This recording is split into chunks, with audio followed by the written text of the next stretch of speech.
সম্মানিত মুসলিম কেরাম, উপস্থিত সমস্তরের ইমানদার মুসলমান ভাইরা, মহান রব্বুল আলামিনের অসংখ্য মেহেরবানি যে আল্লাহ তাআলা আমাদেরকে শারীরিক সুস্থতা নিয়ামত দিয়ে আল্লাহ পবিত্র ঘরে হাজিরা দেওয়ার তৌফিক দান করেছেন। এজন্য রব্বুল আলামিনের দরবারে শুকরিয়া আদায় করি, আলহামদুলিল্লাহ।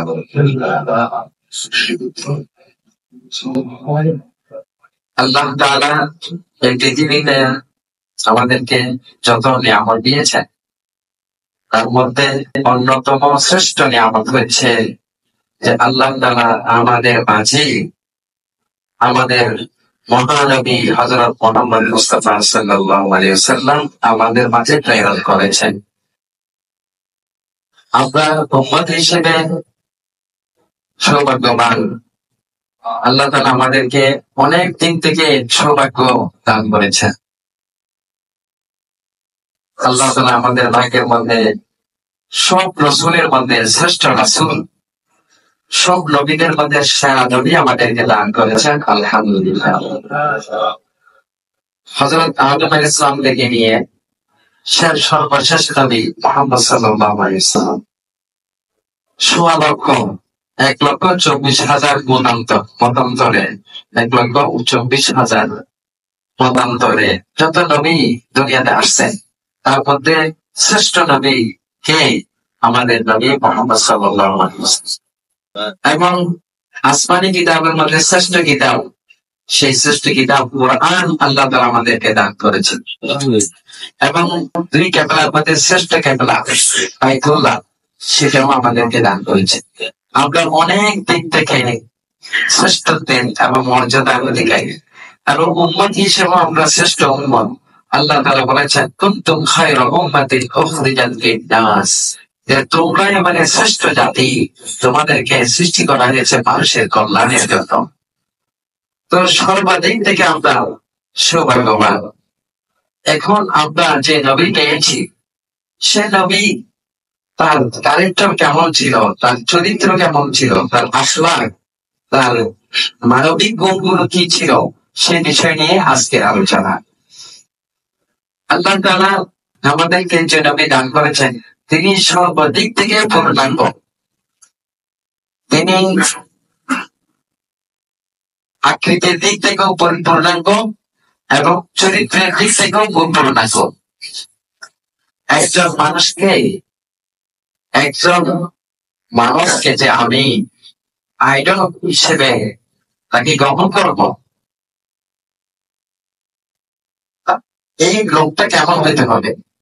পূর্ণাঙ্গ চরিত্রের অধিকারী হইতে হবে। সকল মানবিক যত গুণাবলী আছে, সব গুণের সমাবেশ যার মধ্যে পাওয়া যাবে তাকে আইডল হিসেবে গ্রহণ করা যায়। যার চরিত্রের মধ্যে দুর্বলতা আছে, অনৈতিকতা আছে, মানুষ তাকে গ্রহণ করতে চায় না, মানুষ তাকে আইডল হিসেবে মানতে চায় না। সেই দিক থেকে আমাদের নবী মুহাম্মদ রাসূলুল্লাহ সাল্লাল্লাহু আলাইহি ওয়াসাল্লাম তিনি শারীরিক দিক থেকে, মানবিক দিক থেকে, সর্বদিক থেকে আল্লাহ তাআলা ওনাকে পূর্ণতা দান করেছেন। সুবহানাল্লাহ। আজকে আমরা আল্লাহ রাসূলের দেহ মোবারক নিয়ে কিছু আলোচনা করব। আল্লাহ তাআলা আমাদেরকে কেমন নবী দান করেছেন। আল্লাহ রাসূলের সৌন্দর্যের বর্ণনা দিয়েছেন হযরত বারা ইবনে আযিব রাদিয়াল্লাহু তাআলা। বারা ইবনে আযিব সাহাবী, তারাই তো আল্লাহ রাসূলকে সবচেয়ে বেশি দেখেছেন এবং আল্লাহ রাসূলের সৌন্দর্যের বর্ণনা এত চমৎকার ভাবে দিয়েছেন, কোন ফটোগ্রাফার ছবি দিয়ে সেরকম তার তুলিতে আল্লাহ মানুষের সেরকম পূর্ণাঙ্গ বর্ণনা দিতে পারবে না। একজন ফটোগ্রাফার যেভাবে ফটো তুলে মানুষের ছবি আমাদের সামনে তুলে ধরেন, তার চেয়ে সুন্দর বর্ণনা দিয়েছেন সাহাবায়ে কেরাম রিদওয়ানুল্লাহি আলাইহিম। হযরত বারা ইবনে আযিব রাদিয়াল্লাহু আনহু বলেছেন, এক রাতে আমি, সুনানে তিরমিজির মধ্যে এই হাদিস আছে, এক রাতে আমি পূর্ণিমার রাত 14 তারিখের রাত, পূর্ণিমার রাতে রাসূলুল্লাহ সাল্লাল্লাহু আলাইহি ওয়াসাল্লামের সৌন্দর্য দেখার জন্য গিয়েছিলাম এবং একবার আকাশের চাঁদের দিকে, পূর্ণিমার চাঁদের দিকে তাকাচ্ছিলাম, আর একবার প্রিয় নবী মুহাম্মদ রাসূলুল্লাহ সাল্লাল্লাহু আলাইহি সাল্লামের চেহারা মোবারকের দিকে তাকাচ্ছিলাম। জাস্টিফাই কোনটা সুন্দর। পরে আমি দেখতে পেলাম যে নবী মুহাম্মদ রাসূলুল্লাহ সাল্লাল্লাহু আলাইহি সাল্লাম পূর্ণিমার চাঁদের চেয়েও বেশি সুন্দর। সুবহানাল্লাহ, পূর্ণিমার চাঁদের চেয়ে বেশি সুন্দর। ইসলামের মহান কবি সাহাবীদের মধ্যে একজন ছিলেন, বেশ কয়েকজনের মধ্যে একজন হচ্ছেন হাসান ইবনে সাবিত রাদিয়াল্লাহু আনহু। ইসলামের মহান কবি, কাব্যিক রচনা ওনার অনেকগুলো কবিতা আছে। তিনি আল্লাহ রাসূল সাল্লাল্লাহু আলাইহি সাল্লামের সৌন্দর্যের বর্ণনা এক কবিতার মধ্যে এইভাবে দিয়েছেন: ওয়া আহসানু মিনকা লাম তারাত আইনি ওয়া আজমালু মিনকা লাম তালিদিন নিসাউ খুলিকতা মুবাররাআন মিন কুল্লি আইবিন কাআন্নাকা ক্বাদ খুলিকতা কামা তাশাউ।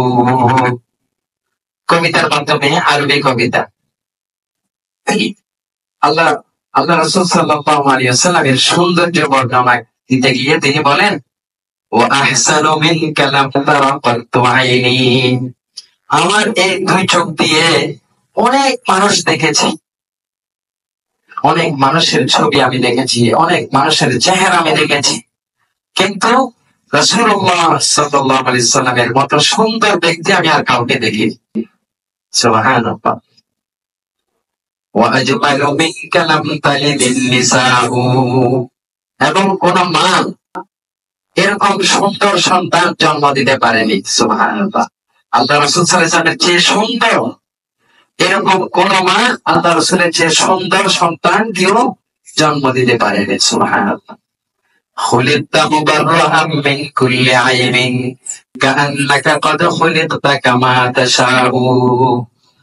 বলেছে, হে আল্লাহ, হে নবী, আপনি তো সকল মানবিক দুর্বলতা থেকে, ত্রুটি থেকে মুক্ত এবং পবিত্র।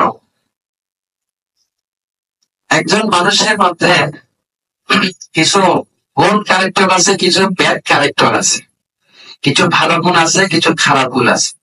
একজন মানুষের জীবনে দুটি সাইড আছে, একটা হচ্ছে আলোর সাইড, তার জীবনের অনেকগুলো আলোকময় ইতিহাস। আরেকটা সাইড আছে, আরেকটা দিক আছে যেটা অন্ধকার, খারাপ চরিত্র।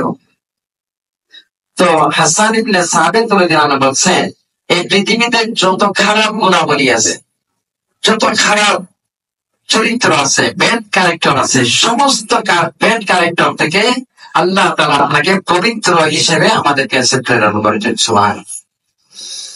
উলামায়ে কেরাম এভাবে বলেন, এই কবিতার ব্যাখ্যায়, যে আপনি মানে এই পৃথিবীতে মানবিক যত গুণাবলী আছে সবগুলো একটা একটা করে লেখেন। লিখতে লিখতে লিখতে লিখতে আপনি একটা টুকরিতে এগুলো রাখেন। আরেক পাশে একজন মানুষের যত ব্যাড ক্যারেক্টার আছে, খারাপ চরিত্র আছে, সবগুলো লেখেন। মিথ্যা, ওয়াদাভঙ্গ, আরো তারপর যত রকমের অশ্লীলতা, গালিগালাজ, অন্যায়, অবিচার, সবগুলো লেখেন। লক্ষ লক্ষ খারাপ চরিত্র। এরপরে আপনি জাস্টিফাই করবেন, দেখবেন যে যতগুলো ভালো গুণাবলী আছে, এমন কোন ভালো গুণাবলী নাই যেটা রাসূলুল্লাহ সাল্লাল্লাহু আলাইহি ওয়াসাল্লামের চরিত্রের মধ্যে নাই। সুবহানাল্লাহ। এরপরে আপনি যতগুলো খারাপ দিক আছে, ব্যাড রেকর্ড আছে, ব্যাড ক্যারেক্টার আছে, সবগুলো আপনি একত্রিত করে একটা একটা তন্ন তন্ন করে আল্লাহ রাসূল সাল্লাল্লাহু আলাইহি ওয়াসাল্লামের পবিত্র আদর্শের মধ্যে, জীবনের মধ্যে আছে কিনা, প্রয়োজনে আপনি টেলিস্কোপ ব্যবহার করেন, দূরবীন ব্যবহার করেন, সবকিছু ব্যবহার করার পরও আপনি ওই খারাপ চরিত্র থেকে একটা ব্যাড ক্যারেক্টার, একটা খারাপ চরিত্র রাসূলুল্লাহ সাল্লাল্লাহু আলাইহি ওয়াসাল্লামের পবিত্র সত্তায় আপনি পাবেন। সুবহানাল্লাহ।